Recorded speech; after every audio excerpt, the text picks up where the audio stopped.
Okay. Good afternoon everyone. कैसे हो सब लोग? ओके। आज हम बहुत इंपॉर्टेंट टॉपिक पढ़ने वाले हैं एंड दैट इज नाउन। क्या कहा मैंने? नाउन, है ना। वैसे हम सबसे पहले हम बात कर लेते हैं नाउन के बारे में। जैसे स्कूल में एकेडमिक स्कूल में बात करें तो स्कूली लेवल के हिसाब से सबसे पहले मैं आपसे डिफाइन करने की कोशिश करूंगा। अगर मैं आपसे ये पूछूं कि नाउन की परिभाषा क्या है, जैसे स्कूल में हमने देखा ना, noun is the name of person, place और थिंग। बड़े छोटे बच्चे ऐसे होते हैं, ऐसे खड़े होकर बड़े स्टाइल से बताते, noun is the name of person, place और थिंग। इसको हम क्या बोलते हैं? नाउन बोलते हैं। ऐसे नहीं, ऐसे ही बोलते हैं ना, ऐसे हमें डिफाइन करना होता था ना, जैसे बचपन में, है कि नहीं? ऐसे ही बोलते। तो सबसे पहले स्कूलिंग की बात कर लेते हैं। अगर मैं इसको डिफाइन करूं तो आपने कहा कि क्या होगा? Noun is the name, name of person, है ना, और प्लेस, है ना, और प्लेस और thing, it is called noun, है ना। एक बार हमें बताइए इसका मीनिंग क्या है, एक बार हिंदी में बता दो। यानी मतलब किसी भी व्यक्ति का नाम, किसी भी वस्तु का नाम, या फिर किसी भी प्लेस के नाम, मतलब इनके नाम को हम क्या बोलेंगे? नाउन बोलेंगे। ठीक है, सिंपल है। किसी भी व्यक्ति का नाम, पर्सन का नाम, एक प्लेस का नाम, या फिर किसी भी वस्तु का नाम, उसको हम क्या बोलेंगे? नाउन। स्कूलिंग तक तक तो हमने यही सीखा, ठीक है ना। सभी ने सीखे कि नहीं बताओ। लेकिन एक चीज़ मैं आपको इंफॉर्मेशन दे देता हूँ कि अगर हम कॉम्पिटिटिव वर्ड में आ जाते हैं ना, तो वो अपने आप में उसका लेवल चेंज हो जाता है। चेंज होने का मतलब जैसे ही हम इसको नाउन को आगे हम पढ़ेंगे ना, अपने आप उस चीज़ को एनालिसिस करोगे कि इसमें लेवल अपने आप में कैसे बढ़ जाता है ना। तो सबसे पहले उस लेवल को समझने से पहले में हम बात करें, किसकी बात करें? स्कूलिंग लेवल वाली बात, है ना। तो सबसे पहले अगर मैं आपसे पूछूं, कुछ क्वेश्चन कर लूं क्या? हम आपके सामने कुछ सेंटेंसेस देंगे जिसमें आपको आइडेंटिफाई करना है कि सेंटेंस, किसी भी सेंटेंस में नाउन को आइडेंटिफाई करना है, ठीक है। जैसे मैं फॉर एग्जाम्पल कुछ सेंटेंसेस दे देता हूँ, ध्यान से आप पढ़िएगा, है ना। और पहला सेंटेंस है, जैसे मैंने नाम करण हैज अ कार, एक सेंटेंस ये है, ध्यान से पढ़ना। इसमें आपने सिर्फ आइडेंटिफाई करना है कि अपने आप में नाउन कहाँ है सेंटेंस में, है ना। सेकंड सेंटेंस आपको दे देता हूँ। मान लो सपोज मैं किसी का नाम कर लेता हूँ, राहुल सो अ बिग हाउस, है ना। राहुल सो अ बिग हाउस, है ना। इसमें आपको एक और सेंटेंस दे देता हूँ जिसमें जैसे मैंने बोला, Delhi is a small, small Delhi क्या होता है बताओ? सिटी है या स्टेट है बताओ? बताइए। स्टेट है। क्या है? स्टेट है। ठीक है, क्लियर है। ये आपके सामने कुछ सेंटेंस है। अच्छा, एक और सेंटेंस देता है जिसमें आपको कंफ्यूज होने के लिए, अपने आप में ये लेवल कैसे बढ़ेंगे उस चीज़ को समझाने के लिए मैं आपके सामने एक सेंटेंस दूंगा जिसमें फोर्थ नंबर पे है। अगर मैं बात करूँ, एक नाम, राहुल केम होम, है ना।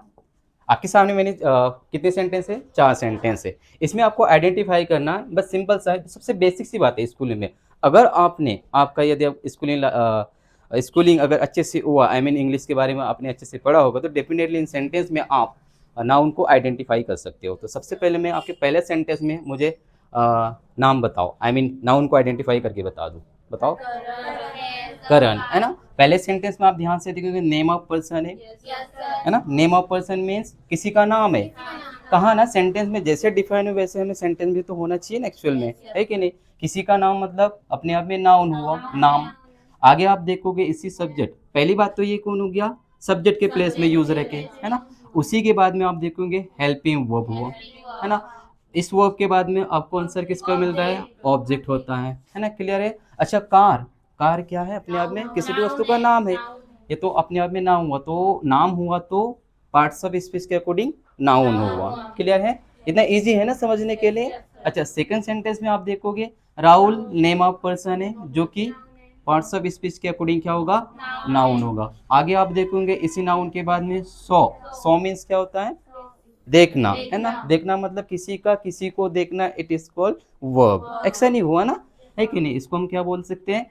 वर्ब ही बोल सकते हैं ना। इसी के बाद में, वर्ब के बाद में अ बिग हाउस।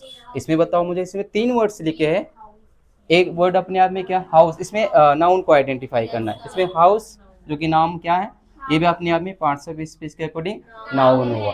अच्छा, ये वाली बात बताओ, इस वर्ड का मीनिंग क्या अपने आप में, बिग क्या है, बड़ा। किसके बारे में बात कर रहे हैं, नाउन के बारे में। पहले मैंने कई बार आपको ये बताया, किसी भी सेंटेंस में आपको क्या दिखे, बोलो, नाउन दिखे, और उसी नाउन के जस्ट पहले ऐसा कोई वर्ड आए, क्या कहा मैंने, ऐसा कोई वर्ड आए, और वही वर्ड, कौन सा वर्ड, वही वर्ड किसके बारे में बात करता हो, नाउन के बारे में बात करता हो, तो अपने आप में पार्ट्स ऑफ स्पीच के अकॉर्डिंग क्या होता है बताओ, एडजेक्टिव होता है। क्या होता है वो, एडजेक्टिव होता है। ठीक है, क्लियर है। तो आप मुझे ध्यान से बताना कि इसी हाउस आपका नाउन हुआ, उसी नाउन की क्वालिफाई करने वाला वर्ड कौन सा है, बिग है, जो कि पार्ट्स ऑफ स्पीच के अकॉर्डिंग क्या होगा, एडजेक्टिव हुआ। अच्छा बताओ, ये जो वर्ड लिखा है मैंने, ये किसके लिए यूज किया गया, आर्टिकल ए के लिए। हमेशा याद रखना, आर्टिकल ए का जो यूज होता है या एन का यूज होता है, इट मीन्स अगर आप बोलोगे आर्टिकल का यूज होता है, वो हमेशा नाउन के लिए यूज करते हैं। किसके लिए, नाउन के लिए। अगर किसी सेंटेंस में नाउन नहीं आया तो आर्टिकल का कोई मीनिंग नहीं है। मैंने आपको पहले ही बता दिया था कि आर्टिकल का एक्चुअल कोई मीनिंग नहीं होता। मीनिंग तब बनता है जब उसके बाद में नाउन चाहिए, कंपलसरी उसको नाउन चाहिए, तभी उसका मीनिंग बनता है, अदरवाइज उसका मीनिंग नहीं बनता। ठीक है, यहाँ तक क्लियर है कि बताइए। अच्छा, नेक्स्ट सेंटेंस आपके पास में है, लिखा क्या, एक बार पढ़ के सुनाइए। Delhi is a small city. Delhi अपने आप में स्थान का नाम है, पार्ट्स ऑफ स्पीच के अकॉर्डिंग नाउन हुआ। आगे आप देखोगे इसी के बाद में हेल्पिंग वर्ब। अच्छा, मुझे एक कौन सा हेल्पिंग वर्ब है बताओ, लिंकिंग वर्ब है या एक्शन वर्ब है, लिंकिंग वर्ब है। कौन सा है, लिंकिंग वर्ब है ना। हमें आपको पता भी होना चाहिए कि वर्ब के भी अपने आप में रूप होते हैं। एक्शन वर्ब मतलब अपने आप में एक्शन, एक्शन मतलब जैसे मैं आपके सामने बोल रहा हूँ, क्या कर रहा हूँ मैं, बोलने का एक्शन हो रहा है ना। कुछ एक्शन ऐसे होते हैं जो हमें समझ में नहीं आता, उसके बाद में हमें उस लिंकिंग वर्ब के बाद में आपको ऑब्जेक्ट नहीं, सब्जेक्ट के बारे में इंफॉर्मेशन मिलता है। किसके बारे में, सब्जेक्ट के बारे में इंफॉर्मेशन। तो उसको हम किस नाम से बोलते हैं बताओ, अगर सब्जेक्ट के बारे में इंफॉर्मेशन मिल रही तो उसको सब्जेक्ट कॉम्प्लीमेंट बोलते हैं। ठीक है, क्लियर है। अच्छा, आगे हम यहाँ वापस आओ, इस सेंटेंस में हम देखेंगे। अच्छा, आइडेंटिफाई करना है इसमें, स्टेट, स्टेट क्या है, जगह का नाम है, जो कि हम पार्ट्स ऑफ स्पीच के अकॉर्डिंग इसको हम क्या बताएंगे, नाउन। अच्छा, इसी चीज के लिए स्मॉल यूज हुआ है। हम स्टेट को बता कैसे रहे, छोटा, मतलब इस नाउन के बारे में क्वालिटी बता रहे, तो अपने आप में पार्ट्स ऑफ स्पीच के अकॉर्डिंग क्या होगा, एडजेक्टिव होगा। ठीक है, एडजेक्ट। अच्छा, ये आर्टिकल ए किसके लिए यूज हुआ, नाउन के लिए यूज हुआ। सिंपल है ना। अच्छा, लास्ट सेंटेंस बताना। अब इस सेंटेंस में बहुत कंफ्यूजन हो सकते हैं, पर ध्यान से आप मुझे बताना, आंसर आपके सामने मिल रहा है। देखो, राहुल जो कि नेम ऑफ पर्सन है तो नाउन हुआ।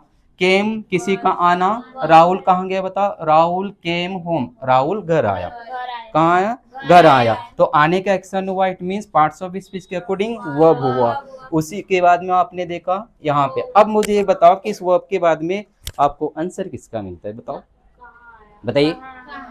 कहाँ आया, आपको आंसर किससे मिल रहा है, राहुल केम वेयर, किसका मिल रहा है, वेयर से आपको आंसर मिल रहा है। अब मुझे बताओ कि वर्ब के बाद में यदि आपको आंसर वेयर से, और बता देता हूं मैं आपको, वेन से, या फिर हाउस से, या फिर वाई से, यदि इनसे आंसर मिले तो आपको पता होना चाहिए कि अपने आप में पार्ट्स ऑफ स्पीच के अकॉर्डिंग अपने आप में क्या होता है, एडवर्ब होता है। क्या होता है, एडवर्ब होता है। ठीक है, तो अभी ये बताओ फिर होम क्या है, बताओ ना, अब बताओ क्या है, होम जगह है ना, जगह का।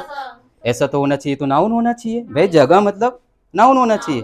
देखो ना यहाँ पे इस सेंटेंस में देखो, आपके सामने जो डिफाइन किया, noun is the name of person, place और थिंग। प्लेस मीन्स स्थान।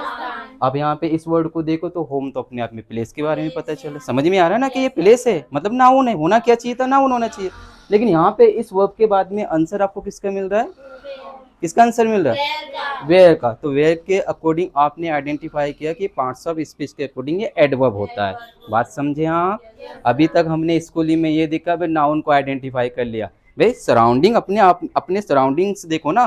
देखो, ये बॉटल हो गया, बैग हो गया, वॉच हो गया, शर्ट हो गया, जितने भी अपने आप में सराउंडिंग्स आप देख रहे हो, जितने भी थिंग्स देख रहे हो, उनका नाम पर्टिकुलर एक नाम हो सकता है।